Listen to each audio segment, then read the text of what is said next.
sommes une délégation de Women's Initiatives for Gender Justice. Nous venons de la province orientale, du nord Kivu, du nord Katanga et du sud Kivu. Nous sommes ici à Bukavu pour échanger avec nos consoeurs venus du monde entier, de parler un peu de tous les problèmes concernant la femme.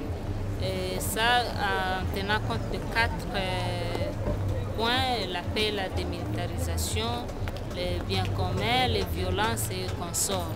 Les violences sexuelles, c'est chaque jour que nous enregistrons des cas de viol dans la province orientale en général, parce que la province orientale compte 4 districts. Il y a le Haut-Touélé, le Bas-Zouélé, l'Ituri et la Tchoko. Donc chaque jour, il y a des cas de viol dont sont victimes les femmes et les jeunes filles. Il y a l'insécurité avec la présence des éléments de la LRA, l'Ordre de résistance armée, un groupe armé rebelle ougandais qui a élu refuge, qui a élu domicile dans notre pays et qui opère actuellement dans le Haut-Touélé, dans le Bas-Zouélé. Et ces groupes armés rebelles ougandais commettent beaucoup d'atrocités dans notre contrée. Et cette situation a fait qu'il y ait beaucoup de déplacés de guerre. Et ces déplacés de guerre ont quitté Dungu, Bangadi, ils sont à Isiro, ils sont à Nyangara, ils sont à Dingila et partout là-bas. Et ces gens-là n'ont pas d'assistance. Et les victimes des violences sexuelles ne bénéficient pas totalement d'une prise en charge adéquate. Et ça pose problème dans notre milieu. Et il y a aussi la présence des Maï-Maï et d'autres groupes armés en Ituri, et un groupe armé qui opère dans le territoire de Beni-Lubero en province du Nord Kivu. Ce groupe aussi a des répercussions dans notre province, c'est l'ADF Nalu. Et ce sont des cas que nous enregistrons comme ça en matière de sécurité. Donc c'est qu'il n'y a pas moyen de circuler librement dans la province sans que vous puissiez rencontrer ces groupes de bandits. Et chaque fois, nous élevons le ton, nous haussons le ton pour décrire cette situation, mais il n'y a pas vraiment une solution appropriée à ce problème-là. La plupart de nos victimes souffrent. Celles qui ont des fistules, il n'y a pas moyen de les aider parce que les moyens sont tellement limités qu'on ne peut pas aider tout le monde. Et même la plupart d'organismes humanitaires qui opéraient chez nous commencent à fermer. Et on s'est dit, que deviendront ces victimes de violences sexuelles. Sur le plan judiciaire aussi, il y a un autre problème. Le procès prend son cours normal, on rend le jugement, mais malheureusement, lors de l'exécution, il n'y a rien qui se fait. Et les victimes sont maintenant exposées à toutes sortes d'exactions de la part de leurs violenteurs. Donc, voilà un peu le problème que nous rencontrons. C'est pourquoi nous sommes venus à la marche mondiale de femmes pour décrire la situation qui se passe dans notre province. La province orientale est oubliée, on n'en parle même pas.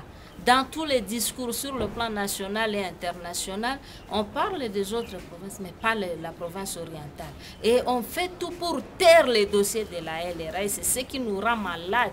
Ça nous fait mal au cœur. On dirait que la province orientale n'est pas habitée par des Congolais. Et c'est pourquoi nous sommes venus aujourd'hui dire à tous ces gens-là qui veulent nous écouter et à tous ces hommes et femmes de bonne volonté qui veulent aider la province orientale, qu'on parle un peu de ce qui se passe effectivement dans la province orientale. Et nous voulons que justice soit faite. Tous ceux qui seront cités comme auteurs de violences dans la province orientale, qui soient quand même poursuivis, qui répondent de leurs actes devant les juridictions compétentes, que ce soit au niveau interne ou au niveau national ou au niveau international. Nous avons constaté en milieu rural que chaque fois qu'il y a un problème et qu'on voit l'implication de l'extérieur, ça porte beaucoup d'impact. Et donc, une présence mondiale dans notre province, ça bouge et les dirigeants et les dirigés, et donc ça aura l'impact aussi sur l'amélioration du statut de la femme, d'autant plus que la loi est là, mais la loi n'est pas respectée. Et depuis l'année depuis l'année passée 2009-2010, parmi les 190 cas qui se trouvent à la justice, et seulement à peu près 40 cas qui ont obtenu jugement, mais zéro réparation. Aucun dossier, aucune victime n'a jamais eu la réparation de tous ces dossiers, de tous ces mal qui ont causé les auteurs. Et les auteurs, parfois, ils sont en liberté, ils sont en train de circuler. Et personne ne les inquiète parce qu'ils ont l'argent, ils corrompent, et puis personne ne les inquiète pas. C'est ça le grand problème. Et ces victimes, surtout pour ceux qui sont rejetés, nous les mettons parfois dans les familles d'accueil. Et ces familles d'accueil vivent aussi dans la pauvreté. Et ces familles d'accueil se lamentent comment ils vont nourrir ces victimes et jusqu'à quand. C'est pour cela que nous demandons, c'est pour cela que nous voyons que le problème majeur, c'est la réinsertion économique et la prise en charge économique de ces victimes. Parce que s'ils ont des kits de réinsertion et si elles ont des AGR, des activités génératrices de revenus, ça va les aider à sortir de cette pauvreté et ça va aussi nous aider, nous, de toujours les accompagner pour qu'ils puissent quand même retrouver leur joie, retrouver leur dignité. Mais pour le moment, vraiment, c'est difficile. Et ce qui concerne aussi l'impunité, la lutte contre l'impunité, le problème est qu'il faut que nous puissions avoir les frais de justice pour accompagner des cas, en fait d'engager des avocats et en fait aussi de suivre, de payer des frais de justice pour que ces dossiers puissent marcher un peu plus vite. Et il faut qu'il y ait aussi réparation de ces cas-là. Il faut que ces victimes puissent avoir la réparation. C'est ça le problème vraiment majeur. Nous en avons deux. La prise en charge économique de ces victimes et la prise en charge judiciaire. Payer les frais de justice de ces victimes pour punir les auteurs.